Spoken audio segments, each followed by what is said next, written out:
cannot invent and pioneer if you cannot accept failure. We wanted people that were insanely great at what they did. Nobody was making any money at all. Most people thought the internet was going to be a fad.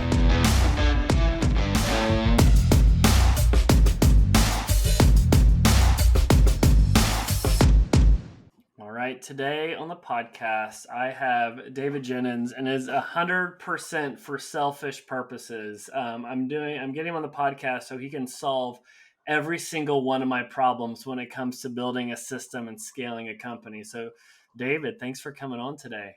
It's a pleasure. And I'm sure there's going to be a lot of people listening that are going to have exactly the same challenges when it comes to process. So looking forward to it.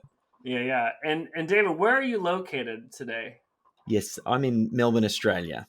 Yes, and I'm in Seattle, Washington, and it is a flawless connection. Gotta love the internet sometimes when this happens. So very cool. So it's I'm just getting started for the day, and I think you're on the other side. So it is amazing. We live in a flat world, that's for sure. Yeah, I saw you have a steaming hot cup of warm coffee, and mine is I have 2 sips left that I'm savoring. So I'm envious. You're fresh. Yes, that's right. Fresh and sharp and ready to talk about systems. Yeah. Well, let's actually could you just give an intro on who you, just a quick kind of overview of you and leading up to the book so people have that context. I owned a digital agency called Melbourne SEO Services for 13 years, and I worked in the operations of that business for 10 of the years. So I was very much at the start of the business, all hands on deck. I was doing sales, marketing, operations. I was keeping on top of the trends with changes in Google. And I think probably about a few years before I actually stepped out, the big turning point was we found out we were pregnant. And I had that picture in my head where I thought, I don't want to be that dad who's always too busy. And I was doing 60-hour weeks at the time, and I was just thinking, no, this is unsustainable with a young family. I need to make a change. And it was funny, intuitively, I knew systems and processes were the way to step out. I know all great businesses scale and become reduce that key person dependency by installing systems and processes. But for whatever reason, I'd resisted it up until that point. And then I thought, no, I've got to figure this thing out. Otherwise, I'm going to be chained to the business. And I went through a process over about 12 months where I strategically removed myself, ultimately recruited or trained up someone in the team who took over the CEO position. And then I stepped out, took a year off, and really reassessed where I was at, what I was doing, what I love doing. And I realized at that point in time, having been in the digital agency world for so long, that I fell out of love with the business. And that's when I started working on a side project, which is now very much become my main focus these days. That's very cool. And it's so funny. One question I had, I want to hit on that you kind of did is why should people care about systems? Everybody's talking about systems. So why does it matter? Because it's funny when you fantasize or dream of a company. It's having that light bulb moment for the idea and all these other fun things. You're never oh, let me dream of building the best standard operating procedure in documentation. Yeah. But the truth is, as someone that's deep in the agency game, if you don't have systems, you are a prisoner to your business. And it's so not sexy to focus on systems, but if you can create systems, if you can delegate to people to elevate so you can focus on what you want to focus on, it's the biggest unlock. And the sad thing is, someone like me, I didn't realize it till you're drowning in the work, half of which maybe you don't enjoy doing, but you have to do. And the only way out is the non-sexy systems. Is that the right way to approach why systems matter? Was that a good spiel for you or no? Yeah. Well, I see it. The more I focus in on this, I've realized it's the master skill of the business owner to develop effective systems, because all you're doing is you're codifying your way, how something is done.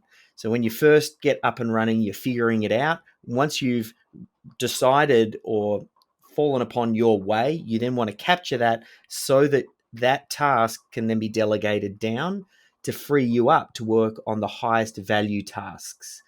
it's not just you though, it's actually all of your team members. Your best team members oftentimes can get stuck doing busy work, and you want to think about how can you delegate down? How can they take these recurring, essential, delegatable tasks, capture those, and then pass them down to team members? So, and there's different stages to the game as you kind of start.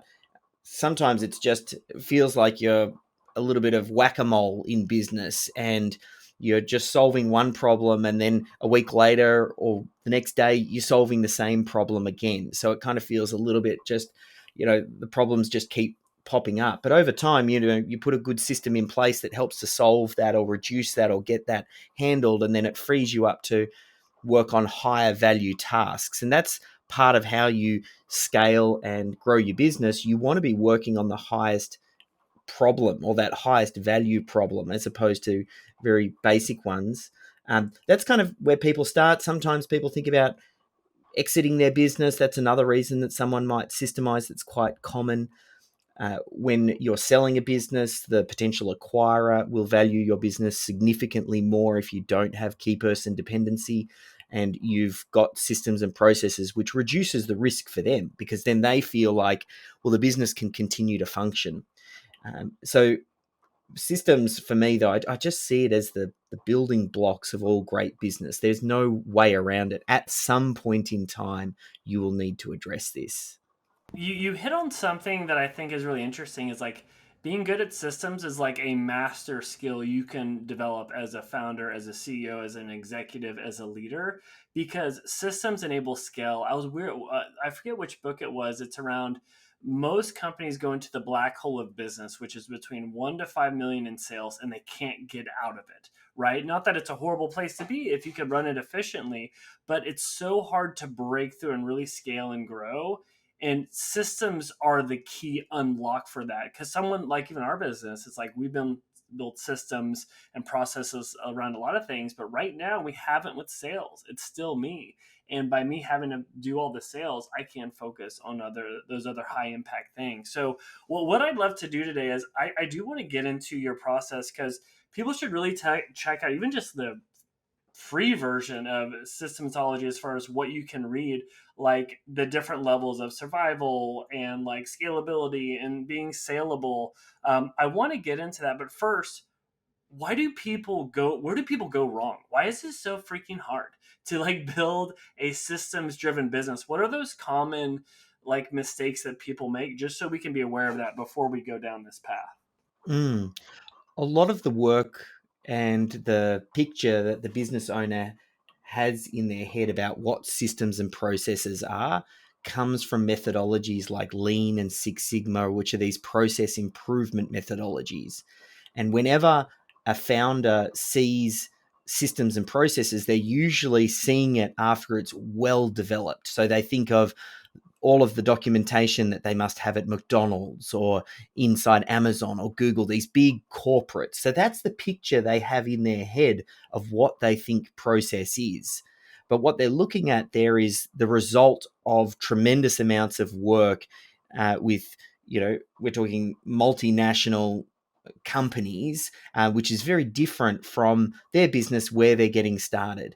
And sometimes that can create this level of overwhelm, not knowing where to start, feeling like, well, I'm not a systems person. That's oftentimes another reason, especially creative founders or visionary founders, because founders, they think about this problem and they go to work on solving that problem. They build a business around it, and they're oftentimes they have to move quickly, and they don't have the time, they believe, to create systems and processes. They don't think they're that wired that way, so they just ignore it. And like I think that's probably one of the biggest things, that they just don't see themselves as a systems person. And I think part of the work that I do is thinking about the business owner when they're at that state. They've got some traction, they've got a small team, they're selling their products and services, they're starting to realize that they're the bottleneck, and this is the point where they need to evolve. And to break through to that next level, we have to think about as well, what is the smallest possible steps? We don't go from 0 systems to hundreds of systems. We go from 0 to 1. We do the first system, then we do the second one. We prioritize, we apply the 80-20 to business and think, applying the Pareto principle, what are the most essential systems? And we go to work on those first. And it's just a shifting in the culture of the organization. And it starts with the business owner. It always starts with the business owner because oftentimes they're the leader, but then that gets spread across the organization as well. Yeah. No, that makes total sense. It can be daunting. It's like, oh wow, look at how these other companies document everything. It's like, oh my gosh, that's a full-time job to do that. And maybe it's more like crawl before you walk, before you run type approach. Well, which leads to my question. It's like, okay, I'm sold on systems. Let's do this.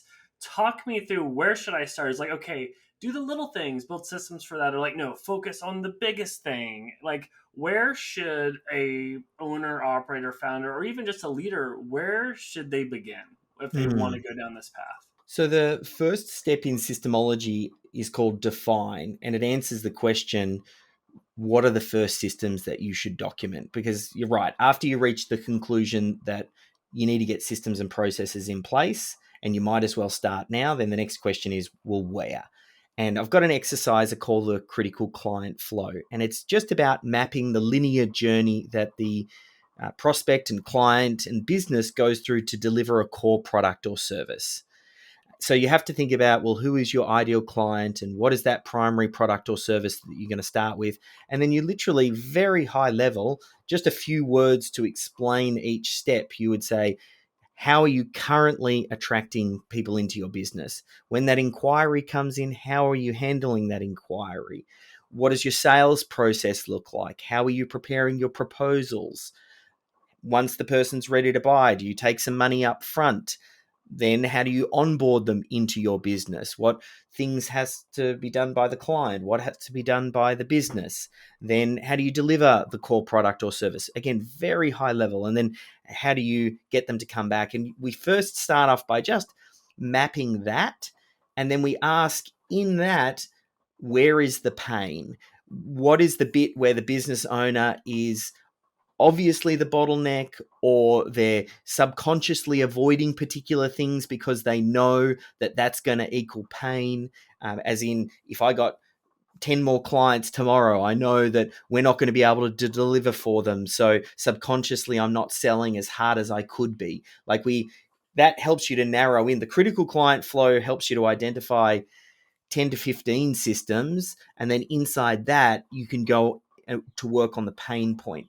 And the thing is, and the reason we start with the critical client flow, there's a few rules. The rule is, firstly, capture what you're currently doing, not what you would like to be doing. So don't try and reinvent something or make it up. Just figure out what you're currently doing and codify that, because tremendous wins can be gained by bringing everybody up to that standard, making sure that you're consistent in doing something, even if it's not the best that you know it can be. Consistency will deliver significantly more results than this ad hoc process that is probably currently going on. So that's one of the rules. The other rule that you want to think about is, just because we don't document it doesn't mean it's going to magically stop happening in your business.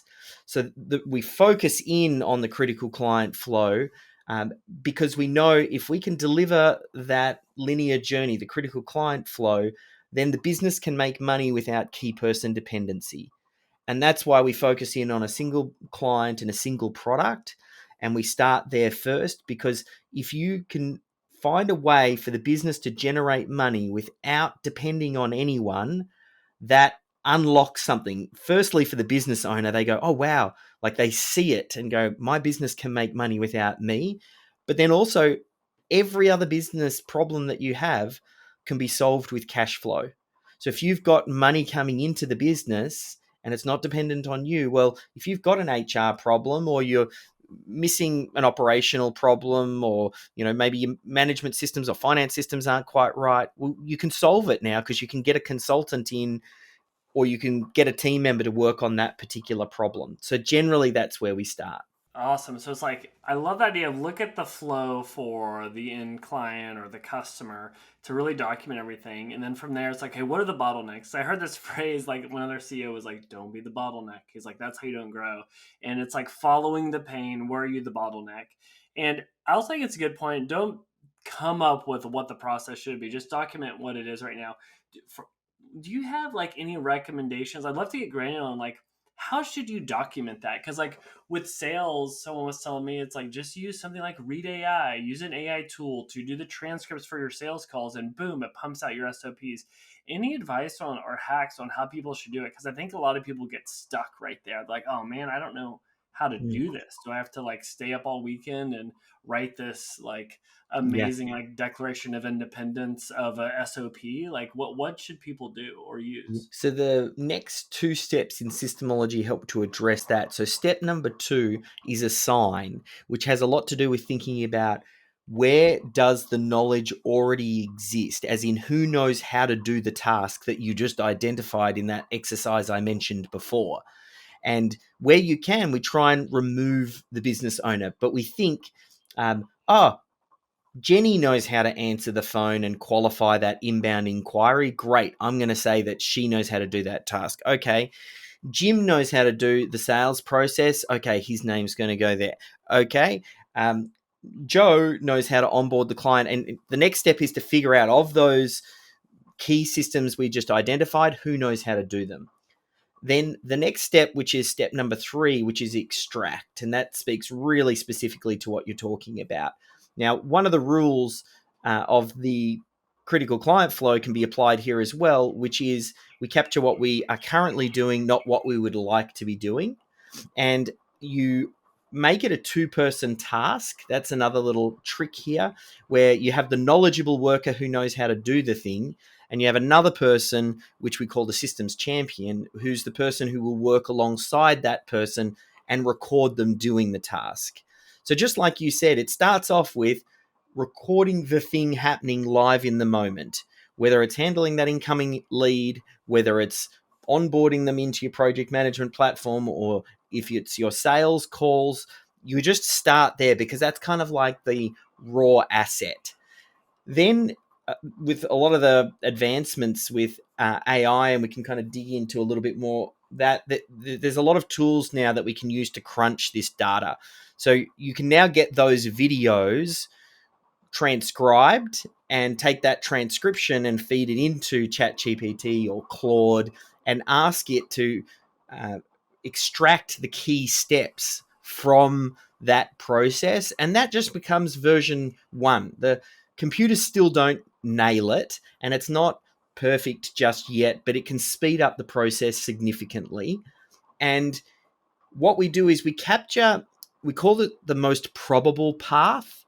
And it's this idea that if the client says, I want widget B and I want it in red, and no, this one wants it in green. Like, once you start to add in all of these different variations, your systems become bloated and it's very hard to document. And for a newer team member, it's hard for them to follow as well. So we just capture the most vanilla, the most probable, what is most likely to happen. Assume blue skies and everything goes just the way that you want it, and the client says yes, and they take your default options. Just start there, because the other thing to remember, these systems and processes, oftentimes they're about training newer team members. So when a new team member comes on board, you want to give them the underarm throw. You want to make it as easy as possible for them to work through the process while they learn the thing for the first time. Anytime that there's an exception or it falls outside of the system, that's when they flag it for a supervisor, and together they might walk through that exception and decide, does that need to be an adjustment in the system, or is that just an exception that you kind of learn on the job as you go, and next time now you'll be able to handle that exception. And it's kind of like that on the job training. But the way I like to think about the process is we just need to capture it to a level where, a reasonably skilled team member, but might be new to that particular task, can pick it up and run with it and get pretty far along, or at least, 80% of the way there. and then they can chat with a supervisor to get that final 20%. But they're kind of some of the tips specifically for your sales inquiry or your sales process question. Yes, I would start off by looking through your sales calls, find 3 or 4 sales calls for that specific one product where it was a pretty standard response and the client went reasonably well, and start there. Feed those into AI, get some of the steps extracted, and see if there's similarities amongst the different transcriptions. And you can always just start off with like a high level process. Detail can come later. Just start off with, maybe some word phrasing that you use and the key stages that you move that prospect through before you close. And that's probably where you would start. Yeah, I think it's so easy to be like, oh wait, but there's this one deviation where we do this or that. It's like keep it simple out of the gate, and good things will follow, and then you can go to that like next level of sophistication with them understanding it. And I actually want to keep going through the process. It's like define, assign, extract, and then I want to hear how you kind of like the organize and integrate, because I'm interested to see if you address the concern I think a lot of people have, where it's like maybe certain founders or owners or executives, they're really good at fulfillment or at sales or something, and they know that when they bring somebody on, there might be a drop off, right? But like, what is bearable? It's like, hey, they're only 90% as good as you, or 80%, or 70%, right? And so anyway, I'm kind of loading up the questions here. I want to go through the process, but I want to hear how you factor in like the potential drop off. Yes. So that next step, which is step 4, which is organize, which is all about where is this knowledge going to exist. Once you start to extract it, it needs to live somewhere. So oftentimes for a lot of organizations, it's everywhere, which really means it's nowhere. It's sitting in a folder on Jenny's computer. It's in Tom's head. It's sitting on a printout, a checklist next to someone's computer. So it's everywhere. It needs to be centrally located. Everybody needs to be able to access it. It needs to be easy and intuitive for them to get their head around. And the team needs to get into the habit of when they've got a question or if they need to save a process, it goes here. And you need to also think about what is the integration with depends on the business. In the agency world, you'd have a project management software maybe that you're using. Sometimes in service-based businesses, it might be a jobs management system. Some businesses are more out in the field. The key is to make it as easy as possible to access the system or the SOP at the point at which it's needed. So if you are out in the field and you've got, trucks and equipment, and maybe you're running a roof cleaning company, well, you might get QR codes that stick onto the equipment. And when you scan that QR code on your phone, it jumps to an SOP on how that piece of equipment is set up. Or when you're in the agency land and you've got a project management platform like Asana or Trello, ClickUp, Podio, whatever it might be, the point at which the task is assigned, there needs to be a link to the SOP inside the description. So the key is just to make it so easy to access at the point at which it's needed, because then that removes the excuse of, oh, but I didn't know. Yeah, I love that. Like in Asana, we'll put like, oh, here's the template for things, but we don't put the actual SOP for each task. That way, you're almost making it idiot proof, so anyone can come in. I love that. And it makes it easier to manage, because oftentimes your more senior team members might not open their SOPs every single time once they've done it a million times, but you let them know, I don't care if you open the system or not and follow it, the process, if you're executing flawlessly. But if you're not following our process, then you need to have it open and you need to go through those steps. And if something isn't done, it's easy to nudge them back and say, great, next time that you do it, and you're doing your keyword research, I want to make sure that you've got our keyword research SOP open. So that's a real key step. And that sets the frame for the next step, which is integrate, which is all about getting the team on board. Because you can get everything organized, you can document your process, You can have them saved in the right place, but if the team's not going to follow the process and you don't build a systems culture, then it's not really worth anything anyway. Like, it's the software isn't going to save you, and having everything documented isn't going to save you if the team's not going to follow it. So we need to start to think about, especially at the start, because your existing team members will give you the most resistance, as in when you recruit new team members and they're onboarded to this new process and that's all they ever know, there is no resistance because, oh, that's just how we do things here. All of the challenge happens up front. And this is also one of the reasons why a lot of business owners give up, and maybe they try to systemize for 3 months or 6 months and they reach a little bit of resistance and then they go, oh, this doesn't work. My team's too creative to follow process, or our services are too bespoke. This won't work for us. And they come up with all of these reasons why it can't work. And then they push with it for 3 to 6 months and then they just abandon it. And that's the worst, because they build up this belief that it's not possible for them. But you have to get over the hump. And all of the rewards of systemizing your business happen on the other side of that hump. So we need to talk about in the book this idea of how do you help the team member see that these systems and processes benefit them.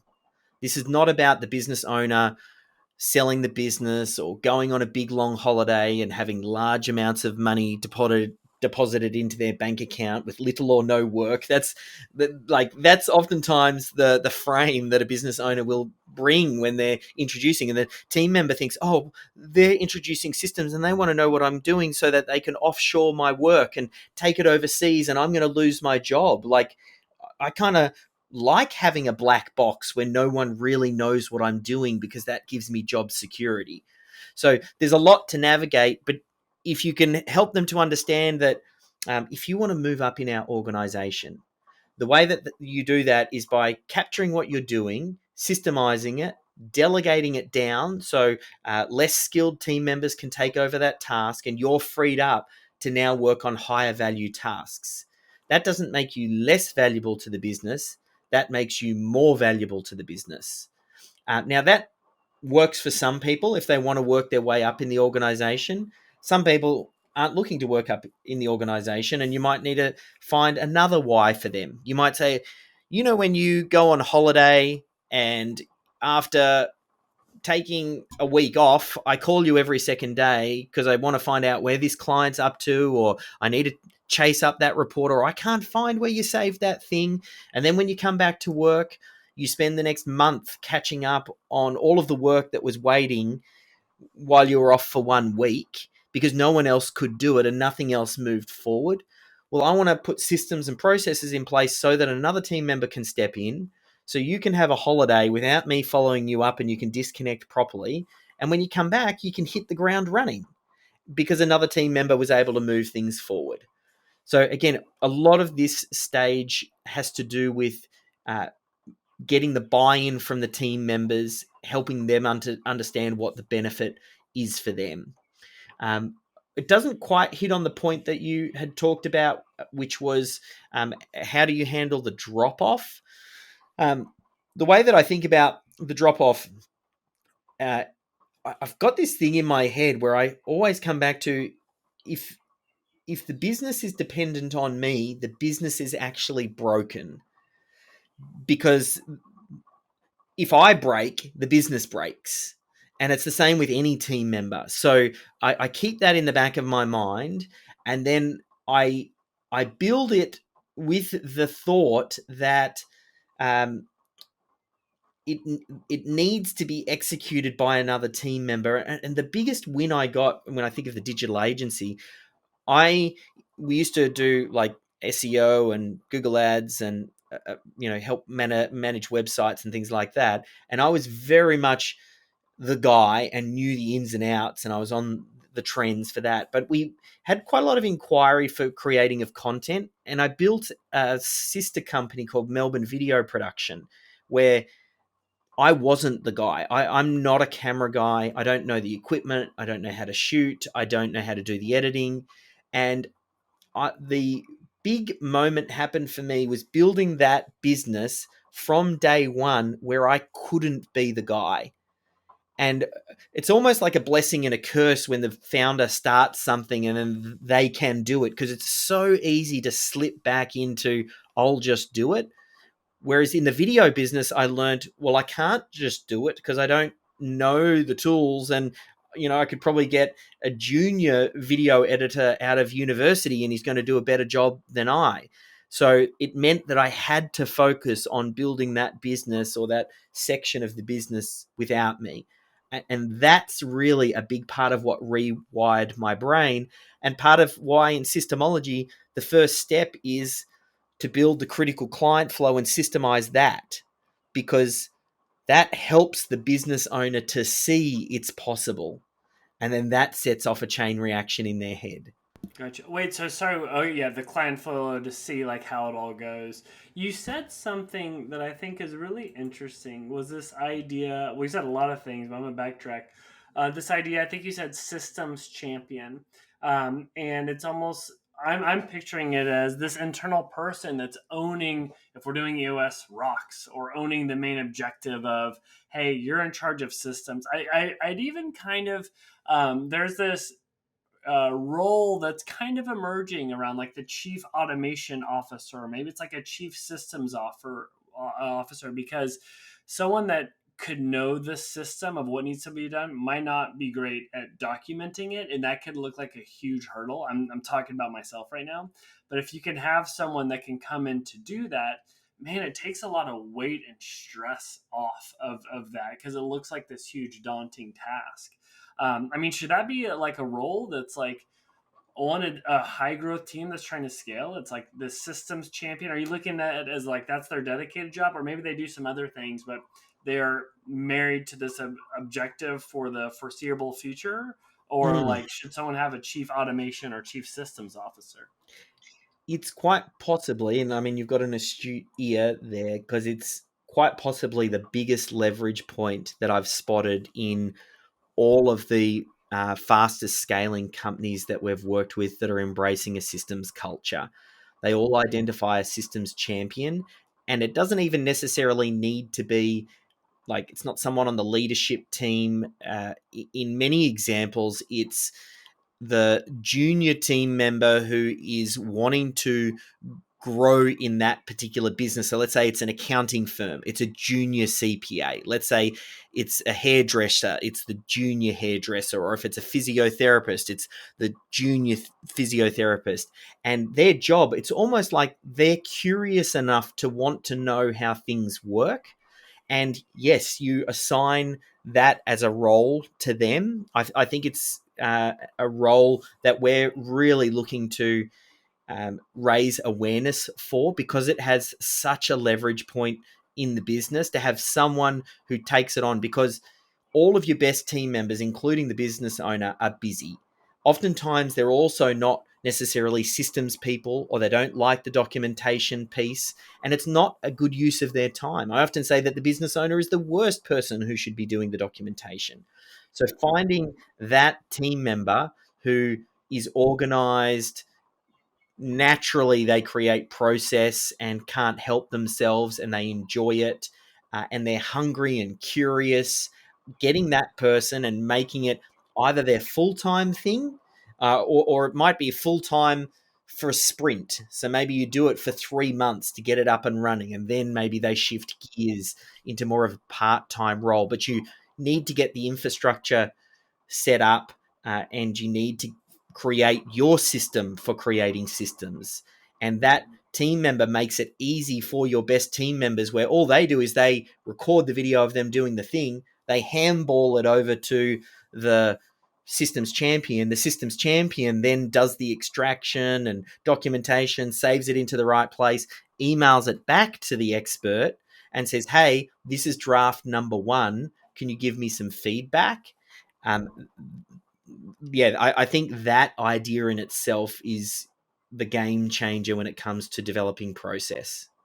Yeah, no, that's such good advice. I do like the idea of that junior up and comer that's hungry and curious and maybe has a skill set of being good at documentation. Is huge. But we got lucky. We have two of those on our team that have helped us in a lot of ways. I want to keep going down this linear path of like define, assign, extract, organize, integrate.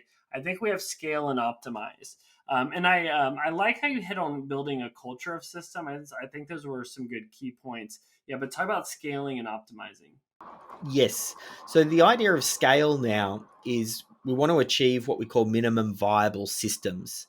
So the critical client flow identifies 10 to 15 systems that you start with, but that doesn't address HR, management, a lot of finance related systems. So there are other areas of the business. And to reach minimum viable systems, which I see as the tipping point, it's where systems touch every aspect of the business and every team member has some exposure to a system or a process so they can start to see the power of it.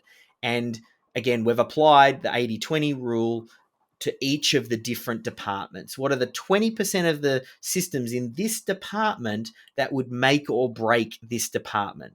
So HR, what for the HR department to succeed, what things would it need to do? Well, it might need to recruit and onboard and manage some team members. Maybe there's some leave process or annual performance or whatever it might be. You go through the exercise to do that level of thinking in each department, and you're looking to identify 10 to 15 systems in each department. And then scale is about getting those systems documented and reaching that minimum viable system. So there's a couple of exercises that we have to uncover what those systems are. Remembering that, as always, if you don't document it, doesn't mean it's going to magically stop happening. All we're looking at doing is documenting the things that you want to have happen a certain way or that you've identified as really important to your business. And we capture those. So that's the scale stage. And then the final stage, optimize, it's a little bit counterintuitive and goes against quite a lot of the other process improvement methodologies, which oftentimes start with optimize. But I find the quickest wins and the biggest wins can be gained just by increasing repeatability. Most small business struggles with consistency and repeatability because it's key person dependent. If we can solve that problem, doesn't even have to be the best, you'll get these tremendous wins and it creates space. Once that space is created, then the business owner can do his or her best work by starting to thinking about, well, let's re-engineer parts of the system. So that final stage has a lot to do with installing a dashboard, listening to some key metrics, and then letting your business tell you where it's broken. And then when it's not quite working optimally or the way that you would like, you go to work on it at the system level. And you pull out that part of the machine, you rebuild it, maybe you rebuild your sales part, and then you insert it back into the machine and then see how it goes. The other reason as well, it's important to reach MVS, minimum viable systems, before you get to that optimized stage is sometimes you might make a change in one system up here, but it'll affect something downstream that you might not have recognized. And you need to have your dashboard in place. So as you then start to make changes, you can see if it's affecting other things. You don't want to make a change in your sales process that means you convert infinitely higher, but maybe you're over promising and then you find out further down the line that now your operations team can't meet expectations and then you get high churn. So that last stage as well, we kind of start to set up for success to also then be able to work with those consultants. We talked about it earlier. Once you get the cash flow running smoothly, you might be able to find the consultant to solve specific problems. So you want to set that base, and a lot of that has to do with the optimization phase. That makes sense. I'm interested on there's certain things you can build systems for where maybe it's a little bit easier than others. It's like, oh, to like make this social asset or to like make the proposal or the contract. Then there's other things where you can make the systems and maybe the training's a little bit tougher. Like obviously like doing sales on a strategic sale as opposed to a transaction based sale, or maybe an account manager that has to be like a good strategic lead talking to CEOs. These are both examples of agencies. What advice would you give for building systems around those really crucial, sensitive, high impact things? Because you kind of said like where people go wrong, it's like, no, we're a bespoke agency, we're so special, our sales process is so custom, we can never like document it. And I will be guilty of like I've thought that, but the truth is it's not. So like what advice can you give for those high touch, like very highly scrutinized things? Like what's the best way to build the systems and then hand that off to somebody else? Mm. The first thing that needs to happen is you need to build up the muscle for being able to build effective business systems. Don't go for the hardest weights first until you've done a lot of the real basics. So you start off by systemizing everything around maybe the creative part or the bits that are most challenging. And the bits that are most challenging, maybe you just start off with high level overview type systems that discuss the key milestones but don't go into the detail, because the most complex stuff should be given to your highest skilled team members, and those highest skilled team members will need the least amount of documentation. So you start there first, and you do all of the other stuff, and then over time you'll find as you develop that muscle and you get really good at developing process, you'll be able to just keep chipping away chunks, and before you know it, then you'll go, oh, you know what, if I engineer the good recruitment system that looks for these particular characteristics, I can find the right salesperson who might come in and have a lot of that stuff that I'm looking for baked in, and I just need to give them the framework for the way that we sell here. So I think that's where another place where a lot of people go wrong is they look to something like McDonald's and then they say, I need to systemize like McDonald's because McDonald's is, the poster child for systemization. And everybody says, oh, McDonald's has the greatest systems, yet they're not running a hamburger business and they're not recruiting 15-year-old kids off the street to flip hamburgers. Like, you're recruiting skilled team members who know how to do a certain job. And if you over optimize those systems and go too far into too much detail, the great people won't want to work for you. Like, you don't want to tell, someone who's been doing accounting their whole life that, oh yes, to log into MYOB, go to this screen and enter username, then password, and hit submit. Like, that's just painful for them. So kind of need to think about the role and who's doing it, and that'll also dictate to what level of detail do you need to go. That's really good advice. I'm interested. So you're the systems guy now, right? And talk to me about before, like writing the book and all the amazing stuff you've done with your agency. When you're going through this yourself, you can answer this one of two ways. What was the hardest thing for you to do in building your own system for your agency versus what was the biggest unlock where you did it successfully and you're like, holy smokes, this is working? I'd love to see in your personal experience, like the kind of highs and lows of it. I think one of the biggest moments I remember in the video production business where we went out on a shoot and I was helping the videographer because he needed an extra hands on deck. And I remember hopping into the car, and we were about 45 minutes from the office. And I remember having the discussion. I can remember it like it happened yesterday. We're in the car and my videographer, who was driving at the time, was asking me questions like, oh, did we pack the spare battery? Do you know if we emailed the client to let them know to not wear checkered shirts because that doesn't look great on screen? Uh, did you make sure that we brought that extra lens? Have we got the extension cable? Everything that just should have been handled. We spent 45 minutes in the car just talking about stuff that just should have been handled. And I remember at the end of that shoot, I said to him as we were driving back, next time we're going to create a pre-shoot checklist and we'll have it in the studio. And the night before, we're going to go through the checklist and make sure that everything's ready for the shoot the next day so that you can hit the ground running. So we put that in place. About 6 months later, I go on another shoot, and I remember the discussion in the car was worlds apart. Like, he was talking about how he wanted to frame the shots and the wording that he got in the script and what type of performance he wanted and how he was going to get the lighting just right, and he wanted to have it in a certain room. And the discussion was worlds apart, and it made me realize that systems and process don't remove creativity. They actually create the space for the creativity, because in business, there's a certain amount of stuff that just needs to happen.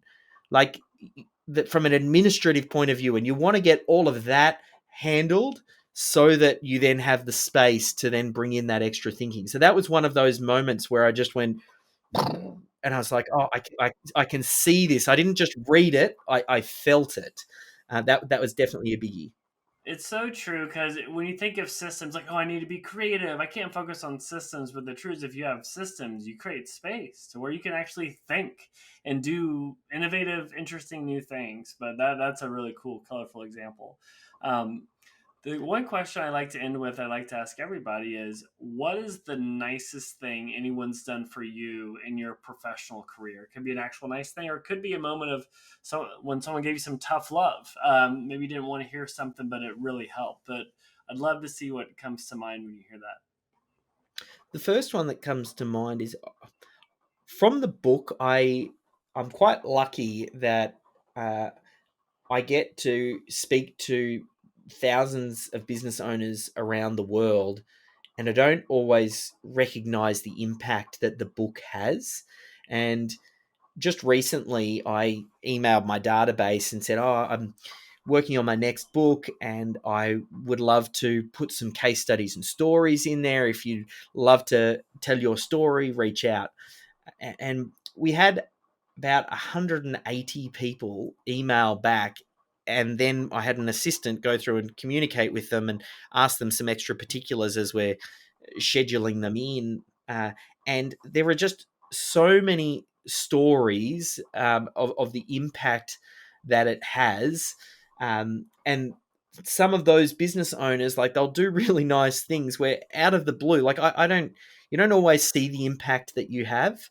And like, you affect the business owner, and then that affects all of their team as well. Like, systems is at the core of every business, and it improves the relationship that the business owner has with the business, that the staff have with the business, that the clients have with the business. So the impact is really large. And I randomly, out of the blue, a few times, probably, over the course of every couple of months, I'll just get little gifts and things like that with a little story of someone saying, wow, just wanted to say thank you. This had huge impact on me, or that was the particular turning point. And it's always so humbling, because it comes out of the blue, and it's this whole story, this microcosmos that's going on in their world that I'm completely unaware of. And I love that. They're just little reminders that, oh yes, the work that we're doing is important and impactful, because it's kind of easy to get caught up in what you're doing and kind of forget that bigger picture. But that kind of reminds me that this is why we do the work we do. Yeah, and you're probably harder on yourself than anybody else. You might be focusing on the negative. So when you see the impact, like, oh wow, this actually is working. That's super gratifying. So Yes. very cool. Well, where should we point people if they want to learn more about you, the book, and honestly, like the master class and all the other services you're putting out there? Where can we point people? Yeah, best place is just to head to Amazon and search for a copy of the book Systemology. If you're listening to this, you're probably an audio person, so there's a link from there across to the Audible version. Listen to that. The book is useful, complete, lays out my entire methodology. That's a great place to start. Of course, if you need some more help from there, just systemology.com. We've got a YouTube channel and a bunch of other resources that can kind of help someone get up and running. No, it's amazing. It was really fun preparing for this podcast, going through the framework, because I wasn't even like thinking of questions to ask you. I was more thinking of like, oh, wow, when and how do I apply this to my business? So it was extremely helpful. But yeah, for anyone young out there that's trying to make an impact at their company, I'm telling you, if you become the systems person and you go to your CEO or whoever, and you're like, hey, you want to scale, let's build systems, I think you would knock their socks off and you could blow them away. Because I think about like ways to take a smart cut to move up, and I feel like this is an under talked about superpower that companies should have. And I think that the playbook's laid out there. But David, thank you so much for the time and for all the knowledge you've shared. It's super impressive. So thank you very much. Pleasure. Thank you for having me.